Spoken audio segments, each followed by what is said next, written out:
everybody, welcome to this edition of Norcast Weather School. I'm your friendly neighborhood weatherman, Nor'easter Nick. Have you ever been sitting there watching the 6 o'clock news and you're hearing all about this big cold front that's going to bring rain and thunderstorms and a big change to your weather? Well, as a meteorologist, it is my job to teach you exactly what that means. In today's episode, we're going to be talking all about cold fronts.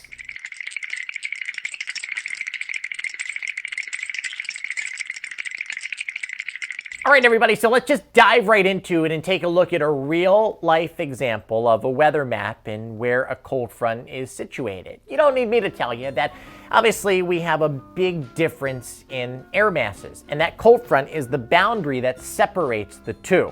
We have warm, moist air out ahead of it, and temperatures in the 70s in places like Philadelphia and Atlantic City. And anywhere you see the brighter shades of yellow and even some orange, that shows you where the warm, moist air is, with the winds coming in out of the south.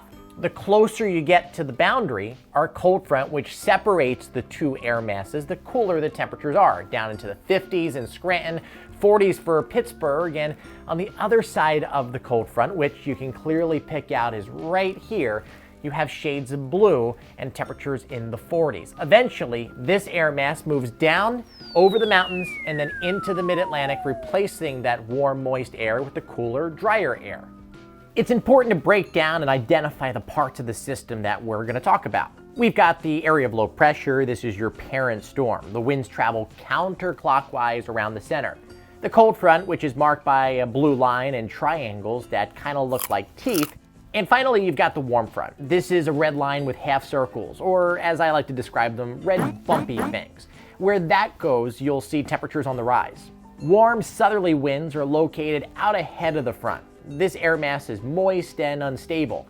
The opposite is true behind the front. Cooler, drier air is situated in that area, and it wants to force the warm, moist air out so it can move in. Now, why don't we put it all into perspective for you so you can have a better understanding of how this works. Here's your cold front separating the cool, dry air from the warm, moist air out ahead of it. It's going to move along the surface. Since cold air is condensed and heavier than warm air, it's going to kind of wedge underneath that warmth. That warm air is going to rise into the atmosphere, creating a steep frontal slope. And eventually, you're going to get the development of some clouds, and those clouds can turn into showers and thunderstorms, and eventually, even some squall lines can develop, and you can get some nasty storms depending on the time of the year. And if it's in the heart of the winter season, some of this could actually be some snow. Now let's look at a typical cold front situation. Usually they travel from northwest to southeast or east to west, and they separate two distinct areas of air, cold and warm. Cooler, drier on the other side of the front, and out ahead of it you have this warm, moist air that's coming out of the south and the southwest. This wants to replace this, and that process will happen. Right along that front, especially in the spring and summer and fall, you get clouds to form and eventually some showers and thunderstorms. If it's in the middle of the winter season, that could actually fall in the form of some snow. This continues to push off to the east. Some lingering showers are possible, but generally you start to clear out and high pressure builds in. Winds will also shift out of the northwest, and it'll be a cooler, drier day behind that front. Now, not all cold fronts are created equal. Depending on the time of the year and your position geographically in the country, you can have some different impacts. Hello? Did you hear that? Oh, somebody must be at the back door. Let's go check it out. Oh yeah, that's right. We forgot to talk about one of the most common occurrences in the northeast and mid-Atlantic states in the spring and summer months.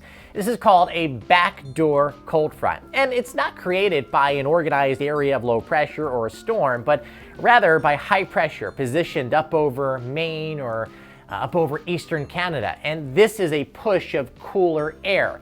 It comes right down the coast, and it's a much welcome sigh of relief on a very hot summer day. You could start off in the 90s and end the day in the 50s and 60s as that cold air backs down. Now, unlike a traditional cold front, its movement isn't east to west. It's actually northeast to southwest, and that's where it gets its name because it's coming in the back door.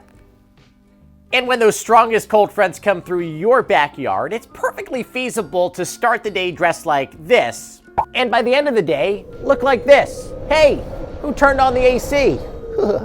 I hope you guys learned a lot and you walk away with a better understanding of just what a cold front is, what it does, and how to identify one on a weather map the next time you look. Until next time, my friend, keep your eyes to the skies. Hey, thanks so much for watching this video. If you liked what you saw, subscribe to my channel by clicking this button right here. And if you want to learn another lesson from Norcast Weather School, click this video. You can also follow me on all social media platforms. It's at Nor'easter Nick.